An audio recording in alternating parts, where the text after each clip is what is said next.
নমস্কার বন্ধুরা, আমি সুস্মিতা। আজ বানালাম ডালিয়ার খিচুড়ি। বানানোর জন্য প্রথম ডালটা ভালো করে ভেজে নিয়ে তার মধ্যে দিয়ে দিলাম ডালিয়া।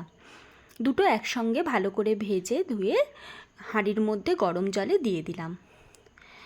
ওটা ফুটতে থাক, তার মধ্যেই আমি সবজিগুলো কেটে নিয়েছি, যেমন গাজর, আলু, ফুলকপি, টমেটো। কড়াইতে প্রথমে তেল গরম করে ফুলকপিগুলো ভেজে নিলাম। তারপর আলু আর গাজর দিয়ে ভালো করে ভেজে ওগুলোকে আমি হাঁড়ির মধ্যে ঢেলে দিলাম। দিয়ে তারপর ফোড়নটা রেডি করে নেব। যেমন কড়াইতে তেল দিয়ে ফোড়ন দিয়ে আদা, হলুদ, টমেটো, জিরে গুঁড়ো, লঙ্কা, কাঁচা লঙ্কা দিয়ে ভালো করে ফোড়ন রেডি করে নিয়ে হাঁড়িতে ঢেলে দিলাম। ব্যাস, ডালিয়া আমার রেডি হয়ে গেল। তারপর দিলাম ধনেপাতা আর সবশেষে দিলাম গরম মশলা, একটু চিনি আর ঘি। ব্যাস, ডালিয়ার খিচুড়ি রেডি। টাটা বন্ধুরা।